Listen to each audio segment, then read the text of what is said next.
오늘 함께 나눌 말씀의 제목이요, 바벨론 강변에서 시온의 노래를 부르자라고 정해봤습니다. 제목이 굉장히 시적이죠? 네. 자, 오늘 함께 나눌 말씀이 시편 137편입니다. 그래서 제가 한번 시적으로 제목을 한번 지어봤습니다. 우리 시편 137편 먼저 함께 말씀을 읽도록 하겠습니다. 1절부터 9절까지의 말씀을 우리 한 목소리로 함께 읽도록 하겠습니다. 시편 137편입니다. 우리가 바벨론의 여러 강변 거기 앉아서 시온을 기억하며 울었도다. 그 중에 버드나움에 우리가 우리의 수금을 걸었나니 이는 우리를 사로잡은 자가 거기서 우리에게 노래를 청하며 우리를 황폐하게 한 자가 기쁨을 청하고 자기들을 위하여 시온 노래 중 하나를 노래하라 함이로다. 우리가 이방에 있어서 어찌 여호와의 노래를 부를꼬. 예루살렘아, 내가 너를 잊을진대 내 오른손이 그 재주를 잊을지로다. 내가 예루살렘을 기억지 아니하거나 내가 너를 나의 제일 즐거워하는 것보다 지나치게 아니할진대 내 혀가 내 입천장에 붙을지로다. 여호와여, 예루살렘이 해봤던 날을 기억하시고 에돔 자손을 치소서. 저희 말이 회파라 회파라 그 기초까지 회파라 하였나이다. 여자 같은 멸망할 바벨론아, 내가 우리에게 행한 대로 내게 갚는 자가 유복하리로다. 내 어린 것들을 반석에 메어치는 자는 유복하리로다. 아멘. 맨 마지막 구절 이렇게 읽고 나서 아멘 하기가 조금 그렇죠. 시편을 분류하는 방법에 따라서 다양하게 나눌 수가 있습니다. 우리가 제일 흔하게 아는 것이 찬송시, 감사시 이런 것들이 주류를 이루고요. 또 다른 것을 분류할 때 순례시나 제왕시, 탄식시 뭐 여러 가지가 있습니다. 그런데 그 가운데서 시편 전체 150편 가운데서 몇 장 안 되는 저주시라는 것이 있습니다. 시편에 어떻게 저주시가 있냐고요? 그 대표적인 게 109편입니다. 그리고 오늘 우리가 지금 말씀을 나누려고 하는 이 137편이요. 저주시로 분류되는 그러한 내용입니다. 그러나 여러분 긴장하지 마십시오. 두려워하지 마십시오. 제가 여러분에게 이 말씀으로 저주를 내리려고 하는 것이 아니라 오늘 이 말씀을 통해서 혹시 우리 인생 가운데 묶여져 있는 저주가 있다면 말씀을 통해 그런 것이 풀어지고 회복되어지기를 예수님의 이름으로 축복합니다. 전 개인적으로 이 137편을 좋아합니다. 제가 좋아한다기보다는 제 삶 속에서 어떤 문제를 당하고 또 어려움들을 겪을 때, 그리고 그것이 생각보다 빨리 끝나지 않고 오래 길어질 때 하나님께서 이 시편 137편을 생각나게 하십니다. 그리고 이 말씀으로 저를 늘 도전하십니다. 제가 유일하게 시편 가운데서 정말 진지하고 깊이 있게 묵상한 단 하나의 시편이 이 137편입니다. 그래서 하나님께서 제게 이 137편을 늘 생각나게 해주십니다. 그 내용들을 여러분들과 함께 나누려고 하는 것입니다. 먼저 우리 1절부터 다시 한번 보도록 하겠습니다. 우리가 바벨론의 여러 강변 거기 앉아서 시온을 기억하며 울었도다. 자, 1절에서 지금 우리가 볼 수 있는 것이요, 바로 이 시편 137편이 쓰여진 배경들을 우리가 알 수 있습니다. 예루살렘은 멸망을 당했고 성전은 파괴되어졌습니다. 그리고 예루살렘에 거주하던 모든 사람들이 바벨론의 포로로 붙잡혀 와 있는 상황을 1절에서 설명해 주고 있습니다. 이 포로 가운데 한 사람이었던 사람이 바로 이 바벨론 강변에서 예루살렘이 무너진 그 방향을 향해서 애통하며 눈물을 흘리며 지금 이 1절을 고백하고 있는 그러한 내용입니다. 2절을 보겠습니다. 그 중에 버드나움에 우리가 우리의 수금을 걸었나니. 2절을 통해서 우리가 알 수 있는 것은 137편의 이 저자가 누구인지를 어렵지 않게 발견할 수 있다는 것입니다. 예루살렘에서 수금을 치는 것은요, 바로 성전에서 찬양하는 자라는 것입니다. 수금은 바로 예루살렘 성전에서 하나님을 찬양하는데 가장 귀하게 쓰인 악기 중에 대표적인 것입니다. 바로 이 130편 이 저자가 예루살렘 성전에 있을 때 하나님을 찬양하는 레위지파의 찬양 대원이었다는 것을 알 수 있는 것입니다. 이 사람의 직업은 매일 아침 일어나 성전으로 가서 그 거룩한 하나님의 임재가 있는 이 성전에서 늘 하나님을 찬양하며 노래하는 자였습니다. 가장 아름다운 직업을 가진 사람 중에 한 사람이 없겠죠. 그런데 지금 이 현실을 보면요, 버드나움에 수금을 걸었다라고 말합니다. 무엇을 의미합니까? 찬양할 악기도 있고 찬양할 수 있는 아름다운 목소리도 가지고 있는데 하나님을 찬양할 성전이 없는 것입니다. 너무나 슬픈 현실인 거죠. 매일 아침 일어나 하루 종일 하나님을 찬양하는 것이 그의 일과였는데 이제는 더 이상 하나님을 찬양할 수 없다라는 것입니다. 이것이 바로 지금 이 시편 기자의 애통함이었던 것입니다. 3절을 봅니다. 이는 우리를 사로잡은 자가 거기서 우리에게 노래를 청하며 우리를 황폐하게 한 자가 기쁨을 청하고 자기들을 위하여 시온 노래 중 하나를 노래하라 함이로다. 자, 이 3절을 우리가 좀 더 체감하며 이해하기 위해서는요, 우리가 이 3절 안으로 들어가야 됩니다. 예루살렘에서 포로로 잡혀온 수많은 다양한 사람들이 있었는데 말씀드린 것처럼 이 저자는 찬양대원이었습니다. 하나님을 찬양하는 자였습니다. 지금 우리가 이 찬양대원이 되어보는 것입니다. 이 당시에 나라와 나라가 싸우다가 한 나라가 이제 멸망을 당하고 포로로 잡혀오게 되면 이 포로들은 사람으로 취급되지 않습니다. 개나 돼지와 같이 가축의 하나일 뿐입니다. 그러니까 인권이라는 건 없는 거죠. 그렇게 이 사람이 잡혀와서 이제 이 바벨론 강변, 강이 있는 곳에 주변으로 농사를 짓습니다. 바로 이 바벨론 사람들이 이 포로들을 잡아서 노예로 부리면서 농사를 짓는 곳에 보내고 그중에 그들의 노동력을 착취하며 노역을 시키고 있는 상황입니다. 열심히 일을 하지만 늘 채찍에 맞고 수치와 모욕을 당하며 그렇게 힘들게 매일의 삶을 살아가고 있는 상황 가운데서 잠깐 쉬는 시간이 주어졌습니다. 이 쉬는 시간에 그 강변에서, 이 유프라테스 강변에서 예루살렘을 향하여서 눈물 흘리며 나라가 잃은 것도 슬프지만 하나님의 성전이 무너진 것으로 인하여 마음 아파하며 그렇게 애통하고 있는데 바로 이들을 감독하는 바벨론 사람들이 쉬는 시간에 술판이 벌어진 겁니다. 술이 한 잔, 두 잔 오고 가다 보니까 이 사람들이 취하고 이제 자기들의 노래를 부르며 흥얼거리다가 이제 우리를 본 거예요. 너 이리 와봐.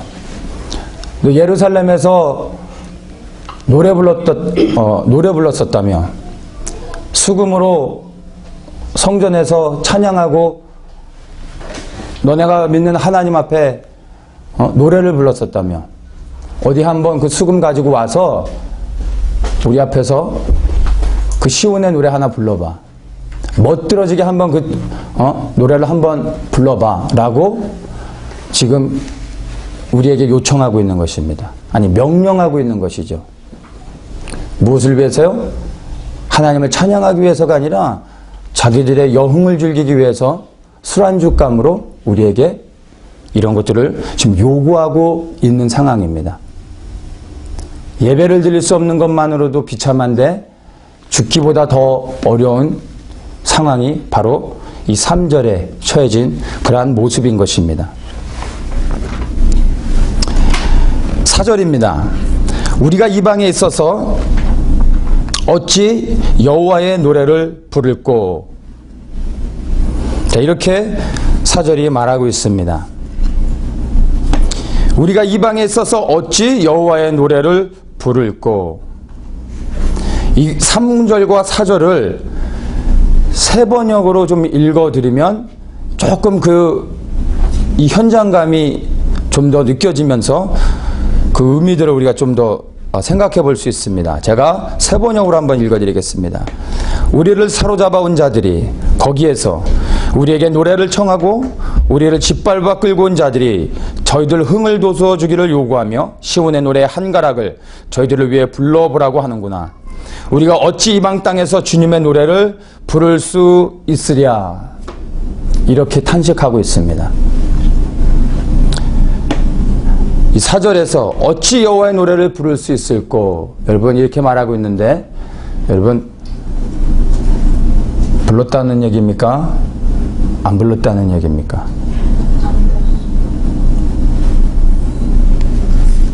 이 노래가 그냥 하나님을 찬양하는 게 아니라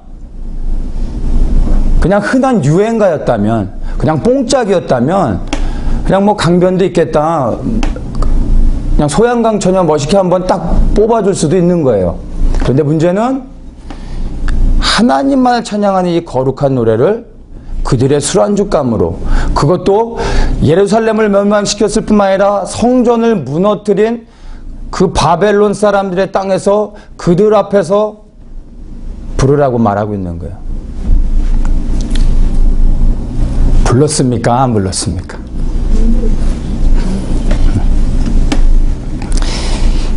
여기서 여호와의 노래를 부를꼬 라고 할 때 이 의미에 담겨져 있는 두 가지의 의미가 있습니다. 이것을 역설법이라고 합니다.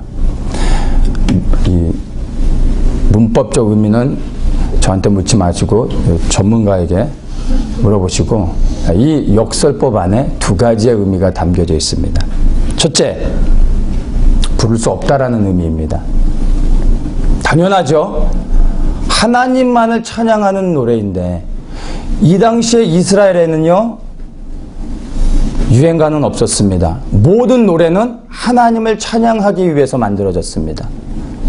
사람을 즐겁게 하는 노래는 존재하지 않았습니다. 모든 노래는 여호와 하나님만을 찬양하는 것이었습니다. 그 거룩한 하나님만을 찬양하는 시온의 노래를 그들의 술안주감으로 부르라고 말하고 있는 것입니다.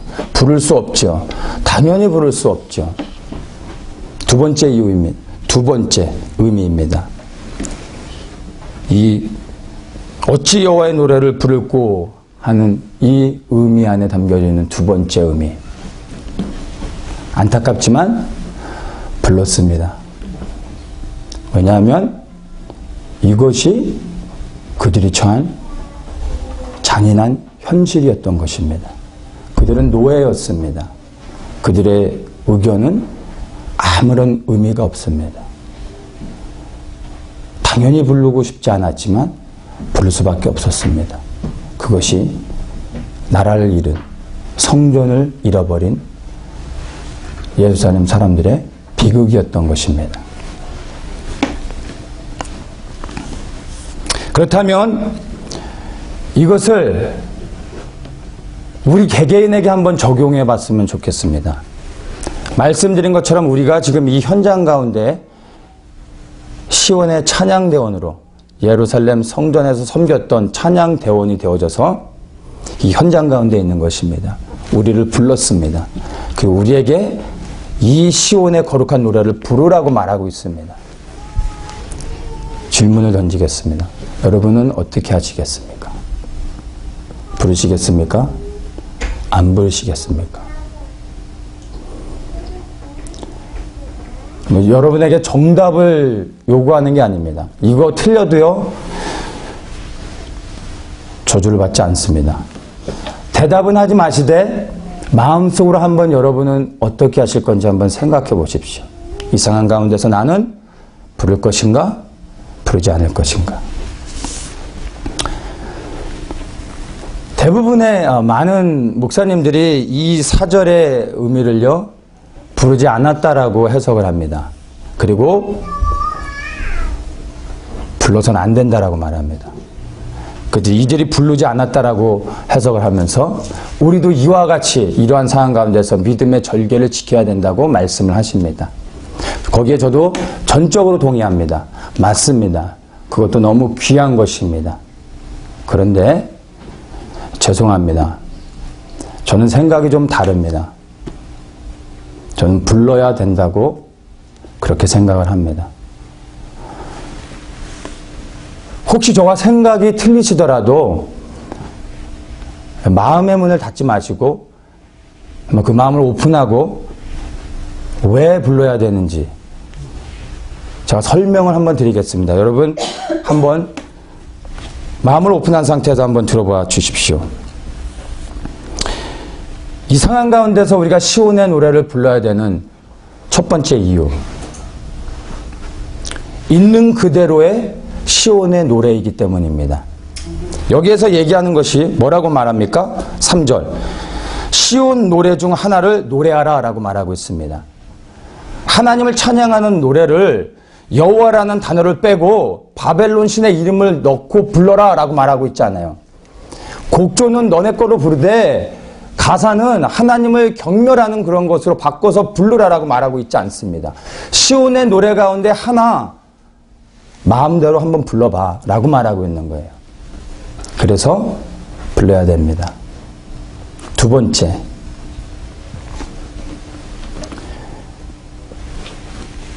이유, 바로 하나님을 찬양할 수 있는 기회가 왔기 때문입니다.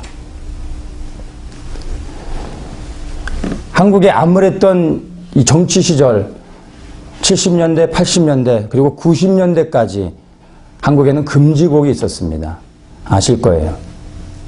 그런데 한국보다 더 먼저 바로 이 바벨론 시대에 금지곡이 먼저 있었습니다. 바벨론에서의 금지곡, 시온의 노래입니다. 바벨론에서 절대 부르면 안 되는 노래가 바로 여호와를 찬양하는 시온의 노래였던 것입니다. 이거 부르면 죽음을 당하는 것입니다. 몰매를 맞는 것입니다. 절대 부를 수 없는 노래, 시온의 노래였습니다. 그런데 지금 이 바벨론 관리들이 술에 취해서 시온의 노래를 마음껏 소리내서 수금을 치며 찬양을 해보라고 말하고 있는 것입니다. 하나님을 찬양할 수 있는 기회가 우리에게 주어진 것입니다. 내가 이 찬양을 부른다면 내 주변의 다른 동료들은 나를 뭐라고 생각할까라고 의식한다면 나는 부를 수 없을 것입니다. 그러나 마음의 중심을 아시는 하나님만을 생각하며 내게 주어진 이 귀한 기회를 놓치지 않고 나는 하나님을 찬양하는 것입니다. 하나님의 신실하심을 높이는 것입니다. 그 시온의 노래를, 가장 아름다운 시온의 노래를 하나 골라서 부르는 것입니다. 굳이 내 동료들이 이해하지 못하고 나를 매국노로 바벨론 사람들의 앞잡이로 나를 오해한다 할지라도 굳이 변명하고 싶지 않고 마음의 중심을 아시는 하나님께서 나를 인정하시고 내 찬양을 기뻐 받아주신다면 이 시온의 노래를 불러야 되는 것입니다. 사실 지금 이렇게 된 상황 가운데서 믿음의 절개를 지키며 노래를 부르지 않는 것도 귀합니다. 그러나 저는 그것보다 이 상황 가운데서 시온의 노래를 부르는 것이 더 큰 믿음이 요구된다고 저는 그렇게 생각을 합니다. 그리고 하나님이 그 찬양을 기뻐 받아주실 것이라고 또한 저는 믿습니다. 누가 이러한 상황 가운데서 하나님을 찬양할 수 있겠습니까? 원수들의 목전에서 하나님의 거룩한 성전을 무너뜨린 바벨론 사람들의 땅과 그 사람들 앞에서 그들의 술판을 벌이고 있는 그 현장 가운데서 얼마나 비참합니까? 그런데 그 가운데서 어떻게 하나님의 노래를 부를 수 있겠습니까? 어떠한 사람들이 그 상황 가운데서 하나님을 향하여 아름다운 시온의 노래를 부를 수 있겠습니까? 여러분, 출애굽기에 보면 14장에 모세를 통해서 하나님께서 히브리 민족을 구원해내십니다. 그리고 그들이 이제 홍해를 지나가려고 하는데 앞에 큰 바다가 가로막혀져 있습니다. 근데 뒤에는 바로가 마음이 변해서 애굽의 병거들이 이스라엘 사람들을 쫓아오고 있습니다. 급박한 상황 가운데 있습니다. 앞에는 바다가 가로막혀 있고 뒤에는 병거들이 쫓아옵니다. 곧 있으면 다 죽음을 당하는 상황입니다. 이때 히브리 사람들이 모세를 향하여 뭐라고 말합니까? 14장에서 애굽에 매장지가 없어서 우리를 이 광야 가운데 나와서 죽게 하느냐라고 모세를 향하여 원망합니다. 모세를 원망한 것이 아니라 사실은 하나님을 원망한 것이죠. 또 왜 이들이 이 상황 가운데서 하나님의 구원의 역사를 경험하며 출애굽을 하였는데도 불구하고 홍해 앞에서 그들이 하나님을 원망하는지 아십니까? 이 히브리 사람들은 애굽의 노예로 살아가는 동안에 하나님을 찬양하는 것을 잃어버렸습니다. 매일의 삶 속에 하나님께 감사하는 것을 놓쳐버렸습니다.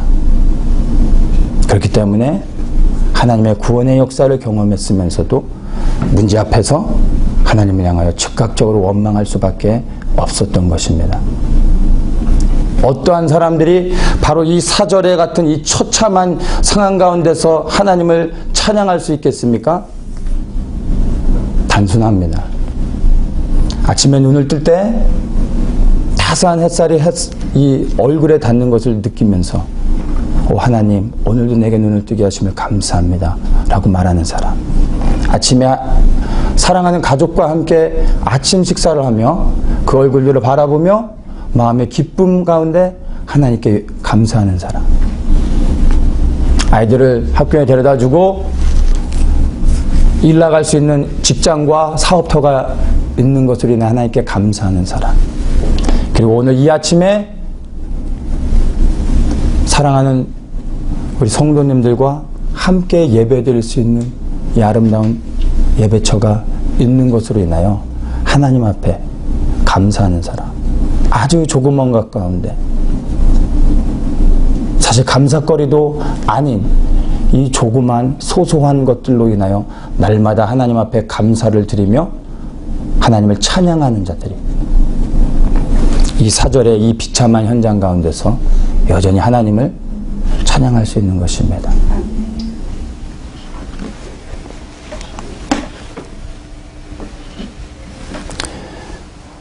우리의 삶이 무너진 자리에서 낙심되어지고 절망되어지고 너무나 비참하다고 생각되어지는 그 자리에서 우리가 취할 수 있는 첫 번째 행동은 그 자리에서 하나님을 찬양하는 것입니다. 그게 우리의 시작이 되어져야 하는 것입니다. 이 137편의 배치를 보면요, 앞뒤의 배치를 보면 놀랍습니다.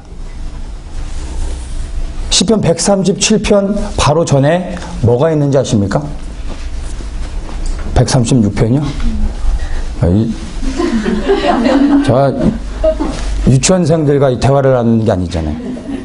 137편 전에요, 무슨 찬양이 있는지 한번 보십시오. 바로 옆에 있으니까 함께 같이 보겠습니다. 136편입니다. 제가 한번 시작부터 한번 읽겠습니다. 여호와께 감사하라. 그는 선하시며 그 인자하심이 영원함이로다. 2절입니다. 모든 신에 뛰어난 하나님께 감사하라. 그 인자하심이 영원함이로다. 3절입니다. 모든 주에 뛰어나신 주께 감사하라. 그 인자하심이 영원함이로다. 26절까지 계속 똑같이 반복합니다. 여러분, 여기서 우리가 읽어나갈 때 2절부터 앞에 첫 시작하는 그 문구는요, 빼도 돼요. 빼도 되고 집어넣어도 되고 있어도 되고 없어도 되는 겁니다. 전혀 문제없이 문장이 연결이 됩니다. 그러면 그것들 다 빼면은 뭐가 남습니까? 감사하라 그 인자하심이 영원함이로다. 감사하라 그 인자하심이 영원함이로다. 감사하라 그 인자하심이 영원함이로다. 감사하라 그 인자하심이 영원함이로다. 계속 할까요? 이거 26번. 끊임없이 단순하게 반복하고 있습니다. 감사하라 그 인자하심이 영원함이로다. 여러분, 이 136편의 이러한 하나님을 향한 온전한 신뢰의 찬양을 드린 다음에 나오는 것이 137편입니다. 136편이 되어지는 사람이 137편, 바로 이 절망 가운데서 하나님을 찬양할 수 있는 것입니다. 그리고 138편부터 145편까지 8편의 이 시편은 다윗의 시입니다. 시편 전체의 결론입니다. 다윗의 찬양과 기도를 올려드리는 시입니다. 그리고 146편부터 150편은 우리가 잘 아는 것처럼 시편의 송영입니다. 영광송, 만무리를 짓는 것입니다. 시편이 전체 5권으로 나눠져 있는데 각 권이 끝날 때마다 마지막 그 시편이 송영으로 우리가 봅니다. 그런데 시편 150편 전체에서 전체 송영을 146편부터 150편, 이 5편을 시편 전체의 송영으로 마지막 하나님께 영광 올리는 그런 송영으로 봅니다. 그리고 그 전에 있는 게 바로 시편의 결론, 다윗의 찬양과 다윗의 기도가 들어가 있는 것입니다. 그런데 그 결론 바로 전에 137편이 있는 거예요. 이게 바로 시편 전체를 볼 때 가장 클라이막스, 기승전결로 이야기하면 이게 절정의 순간입니다. 이게 137편이라는 것입니다. 그런데 그 137편의 절정이 있기 위해서 136편이 있는 것입니다. 저는 이 136편을 시편 전체 가운데 가장 큰 감사의 시라고 저는 그렇게 분류를 합니다. 놀랍지 않습니까? 137편이 시편 전체 가운데 가장 클라이막스인 것입니다. 저는 그렇게 생각을 합니다. 신학자분들 좀 다르게 분류를 하시더라고요. 뭐 누가 맞고 틀리고 그런 게 아니고요. 저는 이렇게 생각을 합니다. 그리고 그것이 제게 큰 은혜가 되어집니다. 가장 클라이막스인 137편 그 가운데서 이 137편 그 안에서 가장 또한 클라이막스가 뭐냐면 우리가 지금 읽고 있는 이 본문 4절입니다. 4절. 어찌 여호와의 노래를 부를꼬라고, 이방 땅에서 어찌 우리가 여호와의 노래를 부를 수 있냐라고 말하고 고백하고 있는 이 4절이 가장 한 시편 전체의 가장 클라이막스로 친다면 이 4절이 되는 것입니다.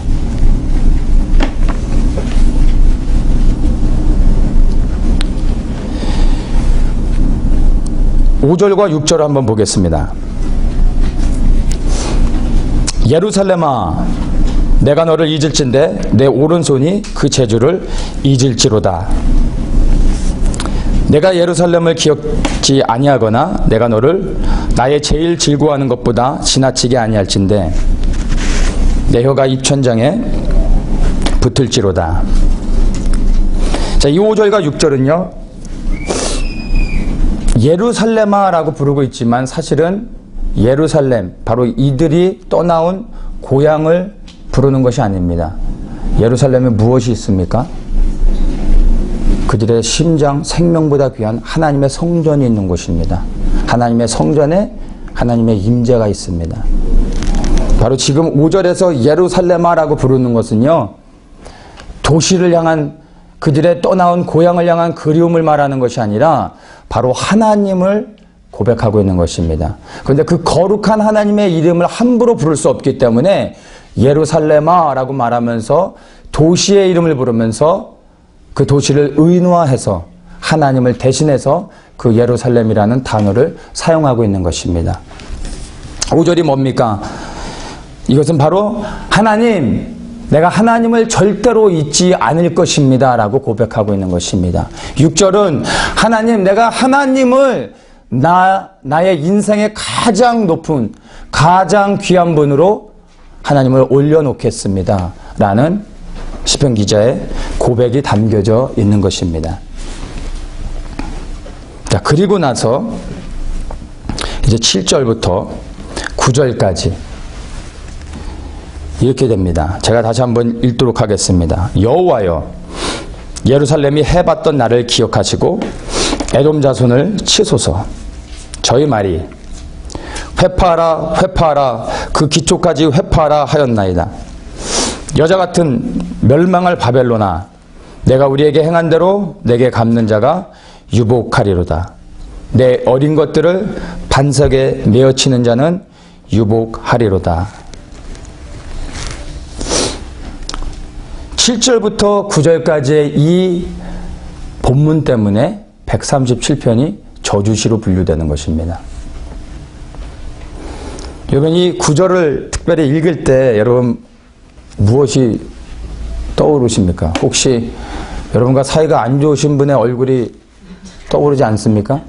그리고 그것을 주님의 뜻으로 생각하고 이 9절을 이렇게 소리내서 말하고 싶지 않으십니까 혹시? 여러분, 그러면 입을 다무셔야 됩니다. 이건 하나님의 감동이 아닙니다. 이것을, 이 저주시의 내용을 사람들 개개인에게 적용해서는 안 됩니다. 왜냐하면 말씀드린 것처럼 이 예루살렘, 이것은 하나님을 상징하는 것입니다. 하나님의 성전을 무너뜨린 바벨론 사람들은 하나님을 대적하는 어둠의 영들과 그들에게 속한 자들인 것입니다.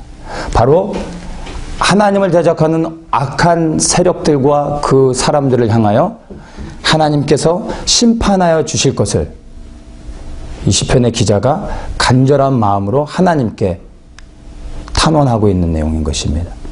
저주인 것 같지만 사실은 하나님을 향하여 간절히 그 신원의 날을 소망하며 하나님께 구하고 있는 내용인 것입니다. 하나님의 이름이 회복되어지고 하나님의 영광이 다시 시온 가운데 빛나기를 사모하는 가운데 이 고백을 하고 있는 것입니다. 예레미야나 이사야를 통해서 하나님께서 예루살렘이 멸망하기 전부터 예루살렘의 멸망을 예언하셨습니다. 또한 예루살렘의 멸망을 예언케 하실 때 예루살렘을 멸망하는 바벨론 또한 멸망당할 것이라는 것도 함께 예언하게 하셨습니다. 정말 놀라웠게 예루살렘이 멸망을 당하고 나서 48년이 지난 후에 바벨론이 멸망을 당합니다. 그 당대 그 거대한 바벨론 제국, 그 제국이 멸망할 것이라고는 어느 누구도 상상할 수 없었습니다. 근데 바로 옆에 있던 변두리의 조그만 나라의 고레스 왕이라는 사람이 그 엄청난 바벨론 제국을 멸망시킵니다. 그리고 그가 페르시아 제국을 건설하게 됩니다. 이사야서를 보면요, 재미난 게 하나님께서 고레스 왕의 이름을 거명하면서 그에 대해서 뭐라고 말하냐면 그는 나의 목자요 나의 기름 부음을 받은 자라고 말씀하고 계십니다. 하나님이 그를 택하셨다고 말합니다. 왠지 아세요? 하나님의 거룩한 성전 예루살렘을 멸망시킨 바벨론을 고레스를 통해서 하나님께서 심판하기로 작정하신 것입니다. 또한 그를 통해서 예루살렘 떠나 포로로 잡혀왔던 바벨론 포로였던 사람들을 돌려보내 예루살렘을 회복하기로 그를 택하셨기 때문에 그를 나의 목자요 나의 기름을 부은 받은 자라고 하나님께서 그를 축복하고 계십니다. 그리고 놀라웠게 이 사실들이 다 이루어졌습니다. 이 시편의 저자는요, 지금 7절에서 9절까지를 고백할 때 단순히 그냥 원통함과 이 마음의 이 쓴뿌리로 이렇게 고백하고 있는 것이 아니라 바로 하나님의 예언의 말씀 가운데 기록되어진 것, 바벨론이 멸망하였던 것, 예루살렘이 멸망했고 또한 바벨론이 멸망할 것을 하나님의 예언의 말씀 통해서 확신하며 믿었기 때문에 이렇게 기도할 수 있었던 것입니다. 그렇다면 바벨론의 멸망을 말씀 가운데서 취하고 그것을 믿었다면 바벨론이 멸망한 후에 하나님께서 예루살렘을 다시 회복해 하신다는 그 말씀을 당연히 믿지 않았을까요?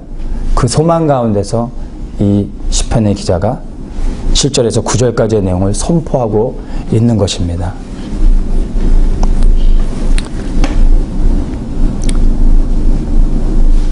포로로 잡혀온 바벨론 강변에서 시온의 노래를 부를 수 있는 것, 그것이 바로 하나님의 반전을 시작할 수 있도록 하는 바로 능력이 되는 것입니다. 무너진 자리, 절망된 자리, 절대 일어날 수 없을 것 같은, 모든 것이 끝난 것 같은 상황 가운데서 우리가 여호와를 찬양하기로 시작할 때 하나님의 승리, 또 하나님의 반전의 역사가 그렇게 시작되어질 수 있는 것입니다. 많은 사람들이 질문합니다. 그리고 믿는 사람들조차도 동일한 질문을 합니다. 우리가 하나님의 백성으로 이 땅에서 살아가고 있는데 어떻게 우리는 이 땅을 창조하고 통치하시는 하나님의 백성인데 이 땅에서 이렇게 고난을 당하냐고, 슬픔이 있는지, 그리고 예수를 믿는데 이 온 우주 만물을 통치하고 다스리시는 하나님을 믿는데 어떻게 그 하나님을 믿는 믿음 때문에 핍박을 당하며 죽음까지 당하는지, 하나님이 도대체 어디 계신지 모르겠다고 믿는 사람들조차도 그렇게 고백을 합니다. 제가 그 이유를 말씀드릴 수 있습니다.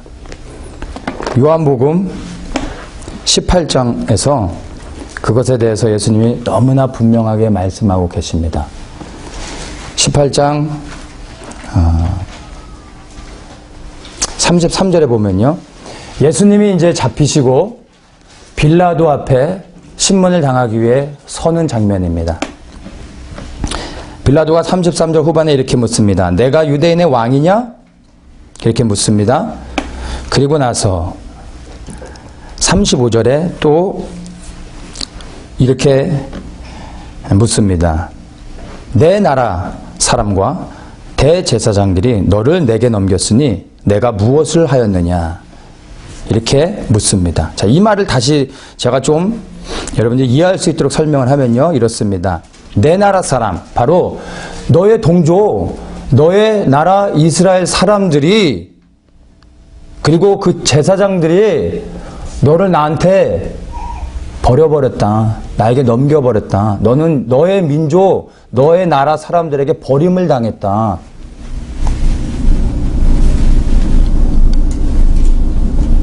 내가 무엇을 하였느냐?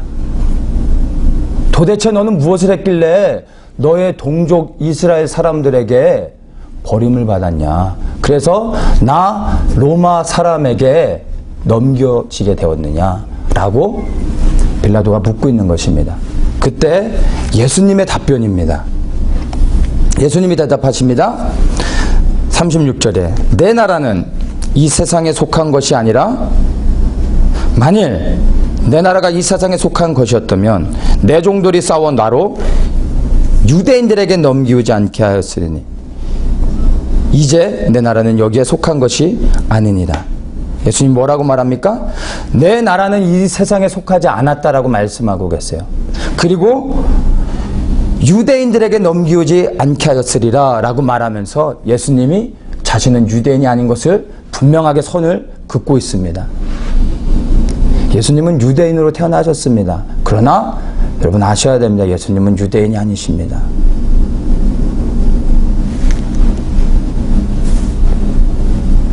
우리 믿는 사람들이 이 땅에서 열방의 왕이신 하나님을 믿으면서도 고난과 핍박 가운데 내어줄 수밖에 없는 현실, 이것이 이유입니다. 아직 하나님의 나라가 이 땅에 이루어지지 않았기 때문인 것입니다. 요한일서 5장 19절에서 분명하게 말하고 있습니다. 우리는 하나님께 속하였고 온 세상은 마귀의 지배 아래 있습니다. 라고 세번역에서 설명해 주고 있습니다. 이 땅이 아직 하나님의 나라가 이루어지지 않았기 때문에 예수님조차도 이렇게 빌라도에게 넘겨지고 고난을 받고 죽으실 수밖에 없으셨던 것입니다. 그렇다면 예수님을 따르는 우리는 아직 하나님의 나라가 이 땅에 이루어지지 않았는데 예수님을 믿는 그 믿음 때문에 고난을 당하는 것이 당연한 것 아니겠습니까? 그러나 여러분, 성경의 말씀은 이것으로 끝나지 않습니다. 우리가 예수 그리스도를 믿으면서 우리의 살아가는 삶의 현장 가운데서 고난을 당하면서도 바벨론 강변에 있으면서도 여호와를 찬양할 수 있는 이유, 그 또 다른 이유가 무엇입니까? 말씀을 통해서 우리에게 주시는 소망은 그 예수 그리스도께서 이 땅에 다시 오신다고 하신 것입니다. 이것을 우리는 믿기 때문에 이 땅에 하나님의 나라가 이루어지길 위하여 주기도문에서처럼 나라가 임하옵시어서 라고 끊임없이 기도하는 것입니다.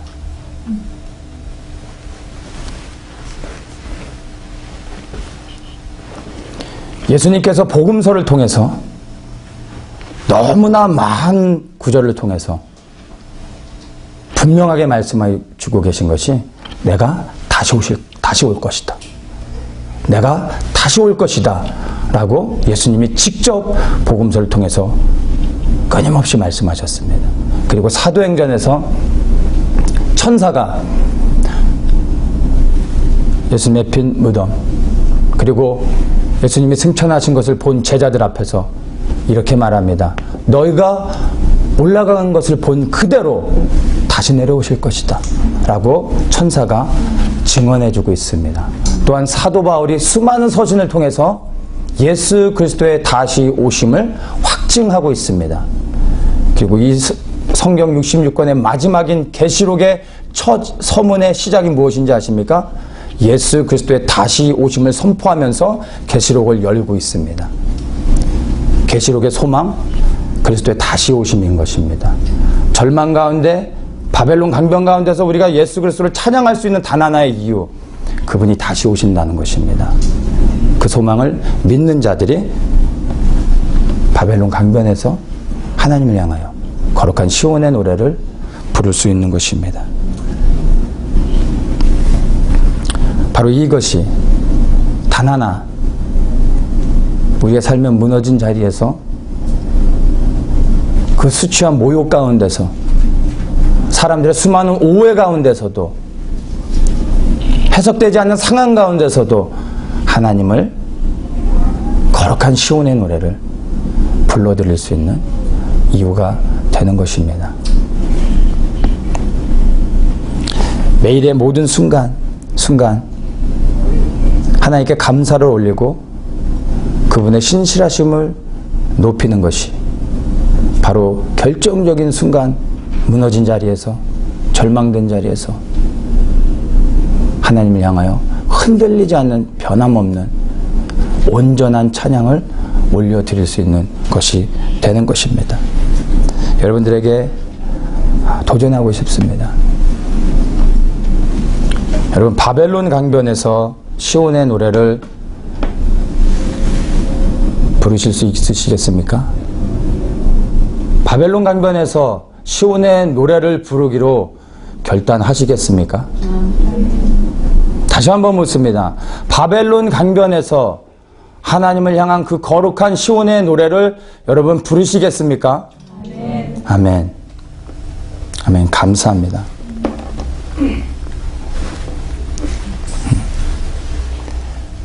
바벨론 강변은요, 기억하십시오. 누구도 원치 않습니다. 이 앞에 끌려가는 걸 누구도 원치 않습니다. 그러나 이것은 우리가 컨트롤할 수 있는 상황이 아닙니다. 지금 우리의 인생 가운데, 각자의 삶 가운데 저는 모릅니다. 어떤 분은 바벨론 강변에 이미 와 있을 수도 있습니다. 어떤 분은 아닐 수도 있습니다. 그러나 우리의 인생의 어느 날 우리가 바벨론 강변에 우리가 원치 않지만 우리는 끌려갈 수 있다라는 것입니다. 그러나 기억하십시오. 바벨론 강변에 끌려가는 것은 우리의 선택과 상관이 없는 거지만 이 바벨론 강변에서 여호와를 향하여 온전한 신뢰의 거룩한 시온의 찬양을 부를 수 있는 것은 전적인 우리의 선택입니다. 그 강변에 섰을 때 기억하십시오. 여호와를 향하여 거룩한 노래를 부르며 하나님의 신실하심을 여러분 찬양하십시오. 그러기 위해서 오늘 이 시간과 매일의 순간 가운데서 하나님을 높이십시오. 136편이 우리의 삶에 날마다 샘솟는 그 생명의 역사로 우리 입술 가운데 선포되어지기를 예수님의 이름으로 축복합니다.